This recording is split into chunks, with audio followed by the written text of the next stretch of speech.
A Carlos Belserli, ciudadano suizo-colombiano, quien luego de graduarse en la Universidad de Berna en Economía y Administración de Empresas en 1989, se unió a Swiss Re en Zúrich, donde comenzó una carrera con responsabilidades locales y regionales que incluyó la gestión de pérdidas y ganancias para los países andinos fuera de Suiza y como jefe de oficina en Colombia y México. A partir de 2014, Carlos fue nombrado director general de Micro, una reaseguradora domiciliada en Barbados y especializada en proteger a los segmentos de la población de bajos ingresos de los peligros naturales con las últimas soluciones de gestión de riesgos. Durante esta presentación, Carlos compartirá una historia de éxito en Centroamérica, la cual está ahora siendo replicada en otros países donde la tecnología de avanzada está permitiendo ofrecer productos de seguro de manera sostenible en lugares donde hasta hace poco era impensable. Por favor, démosle una calurosa bienvenida a Carlos. Gracias. Bueno, pues muy buenas tardes a todos. Muchas gracias a FEDESEC, a FIDES por la invitación, Patricio, Francisco, por la oportunidad de estar nuevamente aquí en Quito después de muchos años de no estar, como escucharon hace poco, antes en mi calidad de responsable de la región andina para Swiss Re, venía bastante seguido, pero haciendo cuentas ya eran más de 15 años que no venía por aquí, han cambiado muchas cosas, muchas gracias. Algunos los he reconocido de aquellos tiempos, Andrés, Juan Fernando, Esteban, Julio, etcétera. Y si se acuerdan, en ese entonces hablábamos mucho de temas muy relacionados con lo que hablamos ahora, que era de qué más podemos hacer. O sea, desde luego están las 5 cuentas que ya hicimos, por las que hay que pelearse y de alguna forma tratar de ganárnoslas, pero además conscientes de que es muy poco lo que como industria hemos hecho, qué más se podía hacer. Y sobre todo ante lo que era evidente cada vez que sucedía un desastre de la naturaleza, que era el ver cómo la industria de los seguros brillaba por su ausencia. Entonces la famosa brecha de protección, que no es nada nuevo. Y eso fue lo que le dio nacimiento a esta compañía que se llama Micro. Si se acuerdan, en el 2010 hubo un terremoto grandísimo en Haití, y lo que hubo fue miseria por todos lados, y como de costumbre, la industria del seguro pues, brilló por su ausencia. Y ahí se juntaron un par de empresas y dijeron, oye, hay que hacer algo al respecto, y eso le dio nacimiento a Micro. Entonces, enfocado en desastres de la naturaleza, pero también enfocado en un segmento de la población al que no le llegan los productos. Así hubiera uno, que no lo hay, o no debe haber muchos, que se despertara una mañana diciendo quiero comprar un seguro, no tendría dónde conseguirlo. Entonces, ese es el enfoque de Micro. Pero bueno, les cuento muy brevemente de Micro. Micro es un reasegurador, está registrado en Barbados, es un reasegurador muy pequeño y de muy reciente data. En el 2011 fue que se fundó y la estrategia es llevar soluciones holísticas, o sea, el seguro es solo parte de la solución, pero hay muchas otras estrategias para tratar de hacer este segmento de la población más resiliente, que se recupere de manera más rápida de los desastres de la naturaleza. Entonces, lo que nosotros diseñamos e implementamos tiene 2 componentes, una componente que es el microseguro, la transferencia de riesgo, y otro que llamamos el programa de valor agregado, que es donde ayudamos a los clientes a que tomen acciones que reduzcan el riesgo, su exposición al desastre de la naturaleza. Y eso no lo hacemos nosotros mismos, sino en alianza con muchísimas organizaciones dedicadas a eso. O sea, decirle a la gente cómo debe construir o dónde debe construir, qué tipo de actividades hacer, no hacer, cómo estar mejor preparado para cuando sucede algo, cómo reaccionar, etcétera, etcétera. Y hay 50.000 cosas. Utilizamos tecnología de avanzada, el tema del día de hoy, ya hemos escuchado varias cosas de lo que nosotros tratamos de implementar en las soluciones, que eso nos ayuda a expandir el límite de asegurabilidad. Alguien lo decía, creo que era Eliseo, que no se trata de tomar un seguro tradicional, hacerlo pequeño y empujarlo más fuerte a ver si llega, no va a llegar. Ahí es que repensar si realmente queremos llegarle a estos 2/3 que no tienen acceso hoy, empezando por entender mejor a los clientes. Utilizamos algunas herramientas propias, después les cuento cuál, una plataforma de cálculo, pero que ayudan a que el producto sea más barato. Intentamos que el interés asegurable, lo que estamos nosotros asegurando, que sea definido de la manera más amplia posible para atacar un poco el problema de escala, de sostenibilidad. Y como lo escucharon antes, pues es algo que ya empezamos en Centroamérica. Se está vendiendo ya en Guatemala, en El Salvador, y ahora estamos expandiendo a 3 países más. Uno de ellos va a ser Colombia y los otros 2 estamos todavía por escogerlos. Está desde luego alineado con los Objetivos de Desarrollo Sostenible y el Sendai Framework, etcétera, etcétera. El problema, ya se mencionó varias veces, yo me limito, esta es una gráfica bastante sencilla, y es que la industria tradicional del seguro no llega a grandes partes. Hay algunos estudios que lo muestran de diferentes formas. Patricio, creo que eras tú el que decía que 20%, más o menos al 20% se llega aquí en Ecuador, que es una cifra extremadamente alta cuando la ve uno en otros contextos. Si vamos sobre todo a lo que son los desastres de la naturaleza, el daño económico que en promedio causan y cuántos de estos daños estaban de alguna forma cubiertos, en promedio en Latinoamérica está muy cercano al 10%, algunos estudios hablan de 2, 14%, algo por ahí. Quiere decir que el resto no tienen ningún tipo de aseguramiento después de un desastre de la naturaleza. Y si vamos a este segmento del que estoy hablando yo, uno de bajos ingresos, vulnerable, ese porcentaje está muy cercano al 100%. Las razones, Elicio estaba trayendo muchas razones que son los mismos: ingresos bajos, que yo me atrevería a decir también costos altos, mirándolo un poco desde el lado de la oferta, preguntarnos si son los productos adecuados los que estamos llevando a este segmento de la población, distribución en áreas remotas que hacen la escalabilidad muy difícil, el hecho de suscribir los riesgos de la forma como lo hacemos tradicionalmente, donde vamos y uno a uno tratamos de estimar el riesgo para fijar la tasa, emitir la póliza, esperar a que suceda el siniestro, que el cliente presente la pérdida y después mandar el ajustador a ver si procede en ese monto, etcétera. Eso es algo que no se puede cuando está uno pensando en seguros que pues no deberían sobrepasar algunos dólares al mes. Hablamos también de la cultura del seguro, se habló también esta mañana, y yo me atrevería a pensar o verlo un poco, porque le echamos mucho la culpa a algo como abstracto, de que es que no hay cultura del seguro. Y a veces yo traigo el ejemplo, hace muy pocos años tampoco había cultura del celular. Sin embargo, va hoy uno a zonas muy remotas y no falla que la gente tenga su celular y tiene dinero para los datos. Entonces, un poco algo de autocrítica son los productos los que hacen, desde luego nuestros productos es un abstracto, no es tan sexy como un iPhone o qué sé yo, pero sí definitivamente hay mucho que hacer en cuanto a ganar prioridades en la escala que tienen ellos de tomar decisiones para que nuestro producto sea más atractivo. Poca innovación, marco regulatorio inadecuado. Bueno, yo creo que está claro. Somos una industria que no sobresale porque cada día estemos saliendo con productos realmente nuevos, que es lo que hemos escuchado hoy todo el día, y muchas veces el marco regulatorio tampoco ayuda. Los avances tecnológicos nos están abriendo las puertas a muchas posibilidades, pero son marcos regulatorios. Cuando se escribió la ley nadie pensaba en satélites y en muchas cosas que hoy en día se podrían utilizar para hacer nuestros productos accesibles. Entonces ahí también hay un tema que hay que solucionar. ¿Cómo, conceptualmente esto de cerrar la brecha, cómo debería ser? Hay como diferentes intervenciones y tal vez entender no son sustitutos, son complementos.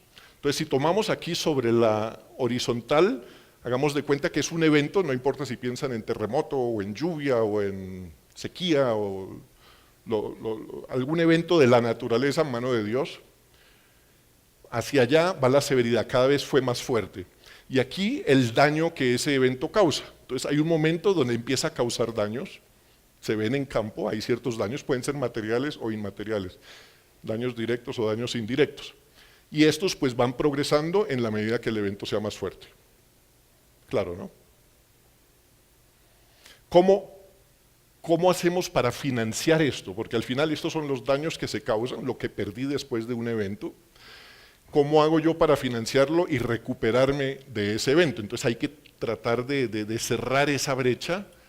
Primero, bueno, ahí DRR son lo que hablaba yo del programa de valor agregado, es solo un ejemplo, pero hay muchísimas medidas que ayudan antes de que el evento suceda a tomar medidas que me hagan a mí menos vulnerable, que esté mejor preparado, etcétera. Muchas cosas que se pueden hacer antes para que no cause tanto daño. Entonces eso es achicar un poco la pérdida esperada, mi vulnerabilidad.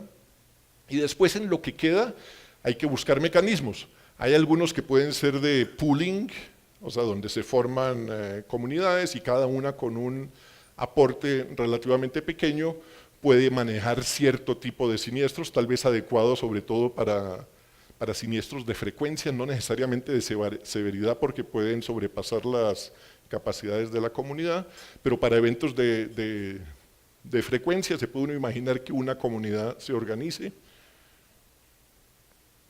Después algo meso, que sería cuando las empresas que le llegan a estas personas vulnerables se aseguran sus carteras. O sea, por ejemplo, puede ser un banco, una microfinanciera, una cooperativa, que sus clientes, si sucede el evento, muchos de ellos la mora se les va a disparar o van a tener dificultades, entonces ellos también pueden proteger su cartera. Después estaría un producto micro, así como está dibujado aquí, lo que quiere decir es que empieza a pagar relativamente temprano, pero poco, y cuando el evento es mucho más severo, ahí es cuando vienen los pagos relativamente fuertes. Eso es algo que hay que ver dependiendo del peligro del que uno esté hablando, y tiene que ver también con el poder adquisitivo de las personas. Con eso se puede manejar qué tan costoso va a ser finalmente el producto. Y lo que quede finalmente sería algo macro, o sea, donde el gobierno sea quien de alguna forma también se asegure contra ese contingente, ¿cómo se llama? Pasivo contingente. O sea, cuando sucede algo, al final es la última puerta donde la gente viene a golpear, entonces que el gobierno también fortalezca un poco sus posibilidades de reaccionar rápidamente. Ya hay muchos países que lo están haciendo. Aquí en la región el primero fue México, hace ya muchos años, pero ahora está siendo seguido por muchos otros. En el Caribe hay una facilidad que se dedica a esto. Colombia acaba de comprar también, no sé si ya está activo, pero por estos días, también una cobertura de muchos cientos de millones de dólares catastrófica. Aquí les voy a presentar un pequeño video que muestra lo que nosotros estamos haciendo para solución micro en Centroamérica. Es solo 2 minutos, resume 3 años de trabajo. El planeta experimenta desastres catastróficos y el cambio climático hace tales eventos más frecuentes y severos. Los desastres impactan de manera desproporcional a la población de bajos ingresos, ya que son más vulnerables y normalmente no tienen acceso al seguro, forzándolos a usar sus ahorros, vender sus activos o incluso tomar créditos con usureros. Los desastres no solo causan daños directos a los activos, sino también daños indirectos que disminuyen los ingresos por reducción en las ventas o por aumento en los costos de producción. Con el apoyo de nuestros donantes e inversionistas, Micro trabaja con aliados locales para ofrecer seguros que protegen las condiciones de vida de la población de bajos ingresos cuando ocurre un desastre. Y además, ofrece un programa de valor agregado para ayudarlos a ser más resilientes y competitivos. Nuestro seguro se basa en un índice ligado a los daños directos o indirectos causados por desastres naturales en un área específica, como terremoto, exceso de lluvia y sequía. Utilizando la información de agencias científicas independientes, la plataforma de cálculo de Micro notifica al asegurador cuando el índice se encuentra sobre el nivel preestablecido. Los asegurados reciben pagos según la severidad del evento, la cual es determinada por el nivel del índice. Los asegurados reciben el dinero de manera rápida, ayudándolos así a salir adelante. El proceso es transparente, toda vez que no hay inspecciones de pérdidas o documentos a completar. Sin trámites ni papeleos, una cobertura transparente y eficaz. Para saber más, visita microrisk.org. A ver, había varios conceptos ahí en el video tratando de explicarlo de una manera sencilla, pero entonces hablamos de un seguro paramétrico. ¿Alguien había escuchado ya de paramétrico? Ok, bueno, es por parámetros, es un seguro que se rige por índices. Entonces, ¿cómo en vez de el approach tradicional que decía yo, donde hay una suscripción individual y un ajuste de siniestros individual que por tema de costos es impensable para este segmento de la población, entonces se hace más como grupal, si queremos, a través de parámetros, donde se hace una inversión importante anterior para modelar precisamente la correlación que hay entre esos índices que yo escoja y los daños que con una alta correlación se pueden esperar en campo. Y una vez que yo establezca esa correlación, ya me puedo quedar en la ciudad esperando, monitoreando el índice que ha escogido, y cuando se desvía el índice digo, aquí sucedió este evento, y puedo hacer el pago sin necesidad de ir a inspeccionar los daños, porque sé con una altísima probabilidad estos daños sucedieron. Entonces, ¿qué hay que hacer para diseñar los productos paramétricos? Primero, priorización de peligros asegurables. Entonces, una de las primeras cosas que nosotros hacemos es precisamente salir a campo, entender a qué es que están expuestos, cómo toman sus decisiones, cuáles son sus preocupaciones, y la lista pues es larguísima, y dentro de esta lista muy larga hay muchas cosas que no son asegurables, bien sea por falta de datos o por cuestiones de riesgo moral, etcétera. Pero les cuento en el caso de lo que está hoy en día funcionando en Centroamérica, haciendo este listado y estableciendo prioridades, los peligros asegurables que se escogieron relevantes son terremoto, que no era el que más salía porque la gente tiende a olvidarse, ¿no? Aunque es tal vez el de más severidad, el que más asegurado debería estar. Sequía y exceso de lluvia. Entonces es un paquete de estos tres peligros, el que se escogió para Centroamérica. Y pusimos estas prioridades. Después salimos a buscar fuentes, cuáles son las fuentes que me van a poder de manera confiable y remota monitorear estos índices. No sé, para el que le interese, en el caso de terremoto es el ShakeMaps de USGS, y los demás son satélites de NASA, donde en el caso de El Salvador está combinado los satélites de NASA también con estaciones meteorológicas. Entonces tratamos de combinar, y desde luego al verlo de manera satelital me da cobertura, a veces no 100% la precisión, entonces si lo logro combinar con sensores o datos en campo, tiene un producto superior. Después la modelación se hace buscando que haya una alta correlación con las pérdidas que se pueden esperar. Eso es un trabajo de mirar ahí las series de datos históricas de estos, digamos, no sé, lluvia. Entonces vemos 20 años de datos, cómo se ha medido la lluvia en las diferentes partes de la geografía de un país, y lo conectamos con los eventos que se vivieron. Y de ahí salen a partir de qué tipo de eventos debería el producto empezar a pagar cuánto.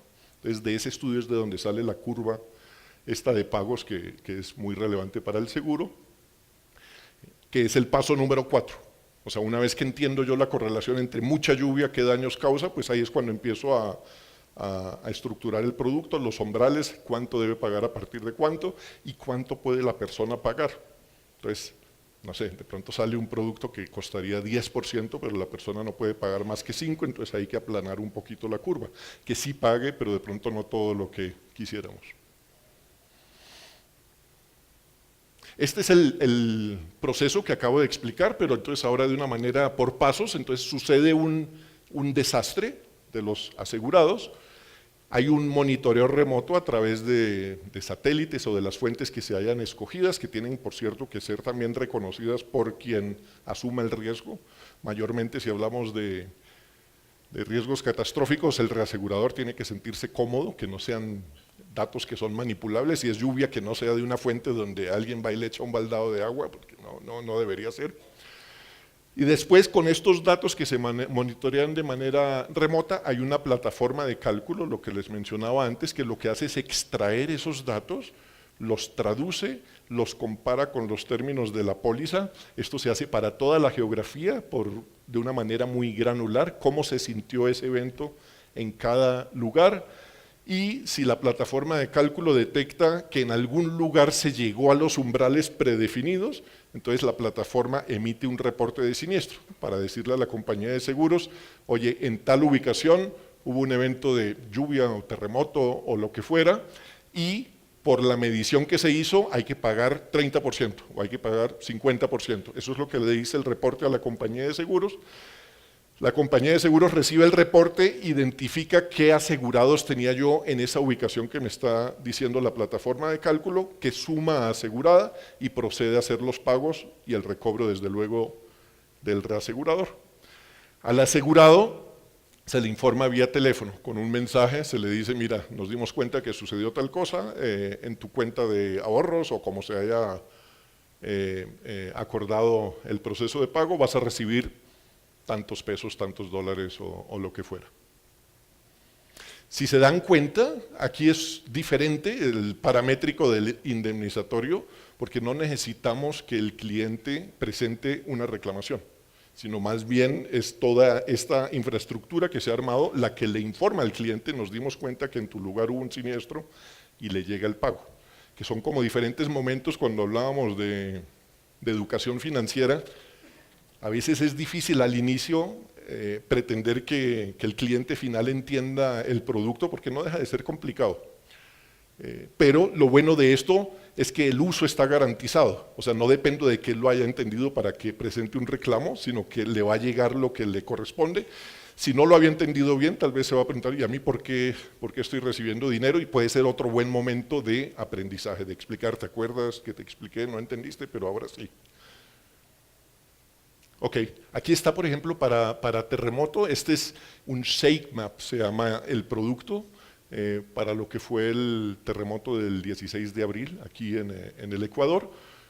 Entonces, lo que este mapa nos muestra tiene no solo las mediciones de la magnitud, o sea, de la energía que se liberó en el hipocentro, sino también muchos sensores sobre la superficie, porque al final lo que nos interesa saber es qué tanto tembló sobre la superficie, no a 60 kilómetros de profundidad. Y eso es lo que hace el shake map, de tratar de estimar lo más preciso posible qué tan fuerte se sintió el movimiento telúrico en la superficie.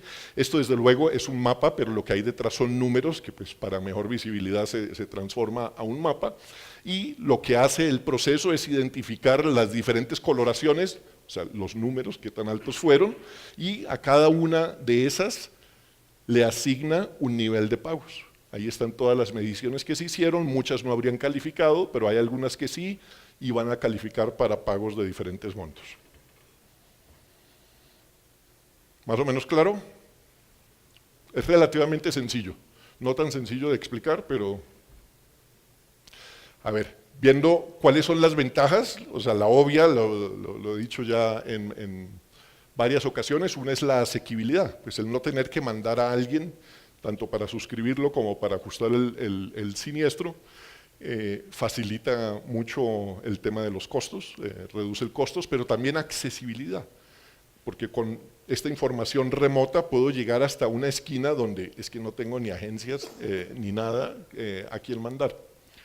Transparencia del proceso, los algoritmos que hay detrás o los parámetros, etcétera, todo eso es transparente, de acceso al público, y el que el proceso sea así, si está bien conectado, permite una gran rapidez en los pagos. Entonces puede ser que por el monto de la prima, que tiene que ser bajo, no se llegue a cubrir toda esa área roja que veíamos con un seguro micro, pero el que yo pueda pagar, no sé, $100 de indemnización hoy y no en 6 meses o en 12 meses, hace una grandísima diferencia. Entonces esa es una gran ventaja.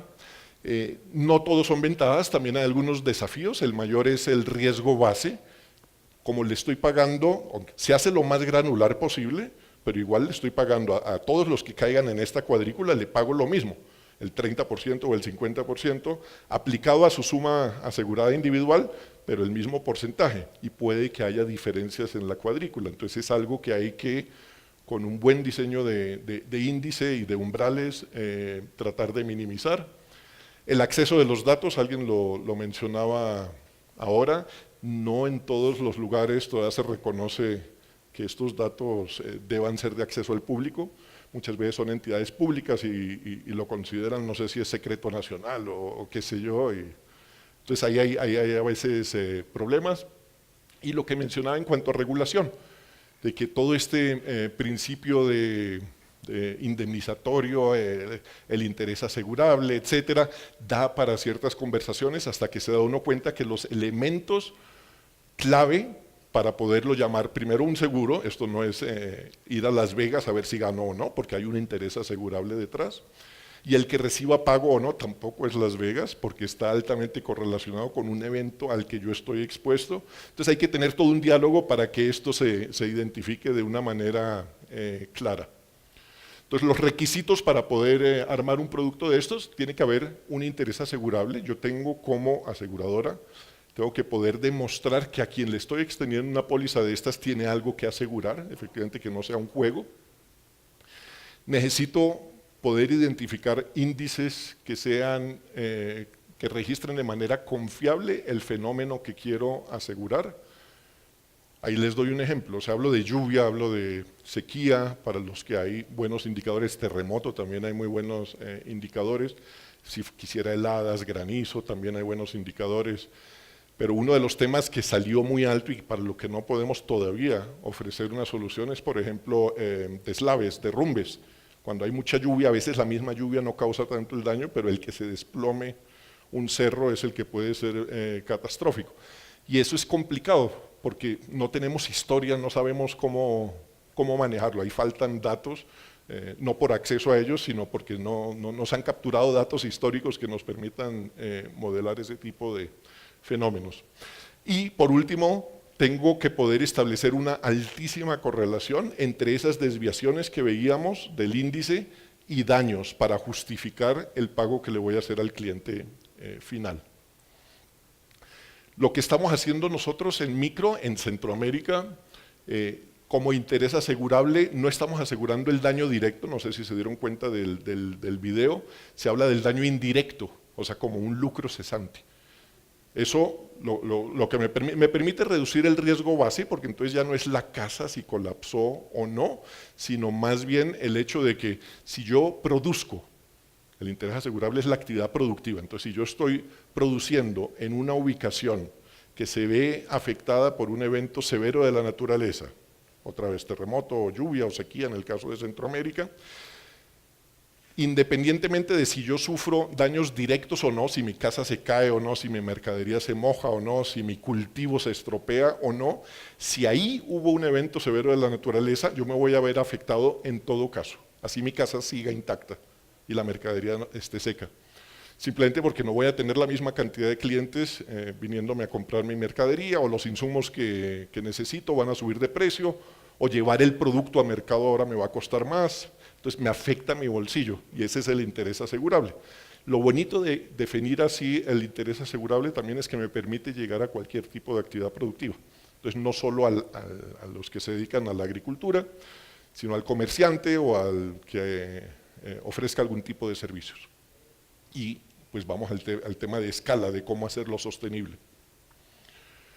Entonces cubre todo tipo de actividades productivas, la suma asegurada se limita al monto inicial del crédito, o sea, ya hay una entidad financiera, llámese microfinanciera o cooperativa o banco, que ha hecho un estudio de entender al cliente y sabe para qué le dio un crédito. Entonces no es un crédito de consumo, porque podría ser de un viaje que se fue para Europa, y pues el que suceda un terremoto donde vive, pues no tiene, o sea, ¿qué le aseguro ahí si ya disfrutó Europa?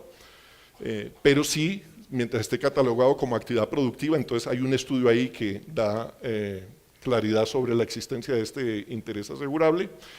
La plataforma de cálculo permite que los pagos sean muy rápidos, ahí dependemos simplemente de apenas se conforme el evento, y dependiendo del peligro hay diferentes tiempos. En el caso de lluvia, por ejemplo, son 3 días, medimos la lluvia acumulada de 3 días, en terremoto esperamos 7 días porque puede haber réplicas, entonces esperamos a ver si hay una mayor que se pudiera considerar el mismo evento, y en el caso de sequía son periodos mensuales. Entonces eso es lo que es de espera, pero después, una vez se conforma el evento, el pago es muy rápido. El modelo de negocio, ¿cómo es? Pues tenemos los individuos, los beneficiarios de esto son agricultores y microempresarios, o sea, no solo agricultores, que ya tienen acceso a una cooperativa, a una microfinanciera o a algún tipo de institución que les está dando un crédito para su actividad productiva. Ellos adquieren una póliza grupal o colectiva con un asegurador local, y esta aseguradora local se reasegura con un reasegurador internacional. Y micro lo que hace es hacer que pues, todo esto funcione. Aquí está muy sencillito y con líneas rectas y corticas, pero es un poco más enredado de lo que aparece acá. Y esa es la presentación. Así que muchísimas gracias.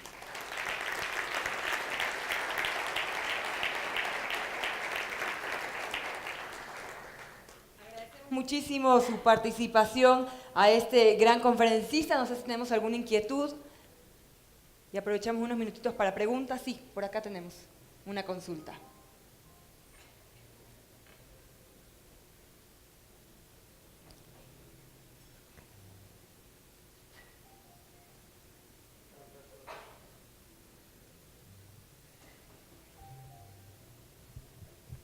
Aló, ahora sí. Gracias, Carlos, por la presentación, muy claro. Una consulta sobre qué tan importante o qué tanto tiene que participar el gobierno de los países para que esto se dé, o se puede manejar solo entre privados. Sí, es una buena pregunta. Hemos tratado de armar esto para que la necesidad, no quiere decir que no pueda, pero que la necesidad del gobierno sea lo menos posible. O sea, no depender tanto de la agenda política de momento. Entonces aquí no hay subsidios, pero sí requerimos al gobierno a través del supervisor, etcétera, para que entiendan cómo es el mecanismo y finalmente, dependiendo del país, autoricen el producto. En el caso de Centroamérica hay necesidad de autorizarlo. Entonces ha habido un trabajo muy cercano, pero a través de la superintendencia, sobre todo de seguros, más para el tema de autorización. El plan en el mediano y largo plazo es que logremos, porque pagar la prima es su problema cuando estás llegando a este segmento. No es tan grande como se suele pensar, que es que la gente no tiene dinero, no es tan cierto. Pero sí tiene sus limitaciones, por razones obvias. Entonces el plan que nosotros vemos a mediano plazo es que sí haya un involucramiento, no solo de los beneficiarios directos, que serían a quienes estamos cubriendo, sino también de los beneficiarios indirectos.